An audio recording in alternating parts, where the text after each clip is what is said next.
Waalaikumsalam warahmatullahi wabarakatuh. Jadi begini Ustadz, perkenalkan kami dari UIN Wali Songo Semarang, program studi komunikasi dan penyiaran Islam. Pada tugas ujian tengah semester kali ini untuk mini observasi, yaitu mewawancarai salah satu tokoh masyarakat. Jadi perkenalkan, nama saya Saila Burhaniatul Maula bersama rekan-rekan saya.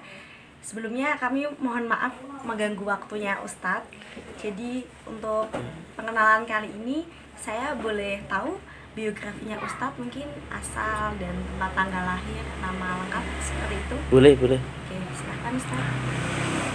Terima kasih Mbak Saila Ya, atas kesempatannya. Saya dipanggil Sabik, asli kota Semarang, kelahiran Semarang, juga sekolah di Semarang, kuliah juga di Semarang di UIN Wali Songo Semarang, S1, S2, S3 juga di UIN Wali Songo. Seperti itu Mbak Saila. Iya. Oke, alhamdulillah. Jadi begini Ustadz, untuk mempersingkat waktu ya, mungkin kiranya kali ini saya langsung ke inti daripada kajian Ustadz. Jadi sebelumnya, apa saja sih metode Ustadz yang digunakan untuk berdakwah dalam menyampaikan materi kepada mat'u? Tentu dakwah secara bilisan, kemudian dakwah juga bilhal.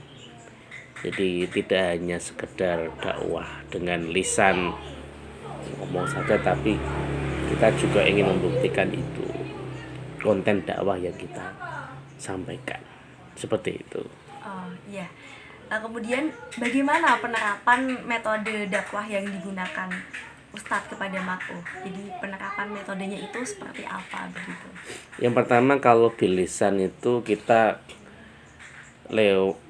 topik yang kita sering sampaikan itu kaitannya pendidikan, kemudian kaitannya agama, ketiga kaitannya sosial, keempat kaitannya ekonomi. Semua ini kita sampaikan melalui lisan maupun media sosial. Yang pertama, kalau dakwah bilisan tadi terkait sosial, kita juga menerapkannya dalam bentuk kelembagaan. Jadi kita punya lembaga namanya Panti Asuhan Al Jannah. Lembaga ini lembaga sosial yang mengasuh anak-anak tidak mampu yang perlu disekolahkan, dan anak-anak yang mungkin butuh sentuhan tertentu agar mereka dapat lebih baik lagi, termasuk juga anak yatim piatu dan duafa. Itu yang penerapan halnya sikap kita pada apa yang kita sampaikan soal sosial. Kalau soal pendidikan dan agama, yang kita lakukan itu kita membentuk pesantren namanya Pesantren Al-Firdausi. Banyak beberapa konten atau materi pesantren yang kaitannya pendidikan dan agama.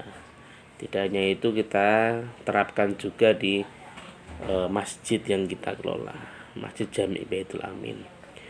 Misalkan kaitannya pendidikan sholat, kita tidak hanya mengajarkan saja, tapi mengajak masyarakat itu untuk sholat berjamaah. 5 tahun yang lalu yang jamaah mungkin 1 lare, 1 sof. Hari ini sudah sampai 5 sof. Alhamdulillah. Dulu sekitar 7 orang, sekarang sudah jadi 35 orang.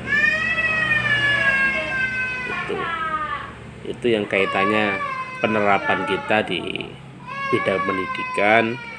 Kalau di bidang ekonomi, kita mengajak orang-orang yang tidak mampu, kita beri mereka modal, kita beri mereka wawasan tentang ekonomi, bisnis. Siapa yang mau dan mampu, kita support terus. Lewat ekonomi itu dia akhirnya bisa mendekatkan diri pada Allah. karena tidak hanya soal ekonomi yang diajarkan, tapi dengan dagang, dengan ekonomi itu dia bisa hidup sehingga dapat berbagi. Nah, ini kan kaitannya dengan agama. Seperti itu kurang lebih. Jadi kita ini selain menyampaikan dakwah secara lisan atau ide gagasan, baik di secara lisan tertulis dengan kitabah itu di media sosial maupun di media cetak, kita juga menerapkannya.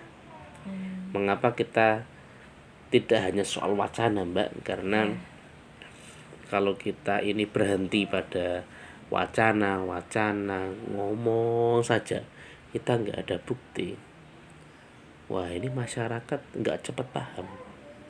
Karena ada makalah populer di pesantren itu, lisanul hal afsahu min lisanil maqal. Jadi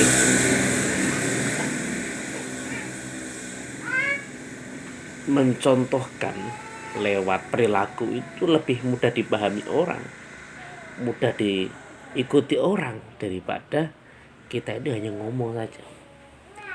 Kita ngomong, ayo orang Islam sedekah, tapi kalau kita nggak ngajak mereka untuk bagaimana cara sedekah, atau mungkin kalau mereka nggak punya uang atau nggak punya materi, itu bagaimana mereka mau alladzina yunfiquna amwalahum fis-sirri wal alaniyah? Kan nggak bisa. Orang mau sholat tapi kok nggak lihat contohnya sholat, kan bingung. Maka kita siapkan masjid, kita contohkan cara sholat yang baik menurut yang kita gunakan adalah mazhab Syafi'i maupun Syafi'iyah. Kita contoh, kita hadir di sana, mereka lihat kita. Jadi tidak hanya teori atau wacana yang kita berikan, tapi juga kita mencontohkan. Bagi kami itu yang sangat-sangat penting. Kalau kaitannya sosial ya, itu bagian dari kita, misi kita di dalam menegakkan agamanya Allah. Karena Kanjeng Nabi itu senang mencintai atau bersama orang-orang tidak mampu. Banyak kan hadis itu menceritakan Nabi itu bersama orang-orang tidak mampu, Nabi itu bersama orang-orang yang terzalimi, Nabi itu macam-macam lah itu. Nah, kita bagian melakukan sunnah Kanjeng Nabi ya itu tadi, kita ngopeni anak yatim piatu untuk apa dan lain sebagainya. Seperti yang saya diskusikan kemarin dengan Fahrul mengenai kajian yang Ustadz sampaikan, itu kan di sini terkenal dengan masyarakat yang tentunya masih abangan gitu. Jadi apa saja sih kendala Ustadz dalam penyampaian dakwah tersebut gitu? Apakah diterima oleh masyarakat atau tidak? Begitu Ustadz. Ya, baik. Yang pertama, saya menganggap bahwa saya merasa diri saya ini dalam dakwah itu tidak ada kendala. Saya menganggap positif. Saya menganggap orang itu semua baik. Saya menganggap orang itu semuanya adalah orang-orang yang pasti diberi petunjuk oleh Allah. Kalau saya menganggap orang-orang itu tidak mendapat petunjuk dari Allah, orangnya jelek sikapnya, itu saya kalau mau dakwah nanti saya dakwahnya mesti pingin ngelek-ngelek dia, dakwahnya membuat mereka tersinggung. Maka dakwahnya itu dakwah dengan sifat kemanusiaan orang. Jadi kita sentuh sifat kemanusiaan mereka. Sifat kemanusiaan itu apa sih? Orang itu siapapun kalau dicintai itu pasti akan balik mencintai. Orang itu kalau disayangi akan balik menyayangi. Orang itu kalau diberi kata-kata bagus, kata-kata yang tidak menyinggung sikapnya, itu mereka juga tidak akan tersinggung. Dan orang yang kita dakwahi itu punya sifat sama dengan kita. Mereka kan posisinya salah gitu. Secara agama mereka mungkin salah atau mungkin kurang tepat. Orang yang salah itu kalau disalahkan itu nesu secara psikologis. Maka kita nggak pernah itu menyalahkan orang, disalah-salahkan enggak. Kalau meluruskan dengan bahasa-bahasa halus iya, tetapi kalau misalnya mengatakan wah seandainya nggak sholat ini, wah besok bener rokok gitu misalnya gitu, wah iya nanti mereka tersinggung sama kita. Misalkan di sini tuh ada orang yang mohon maaf ada pekerjaan yang jelas-jelas haram, tapi dia seneng ketemu kita. Lah kalau kita ngandani mereka, wah pekerjaanmu haram gitu, dosa kalau bener rokok gitu, Nabi melarang nih, tersinggung dia.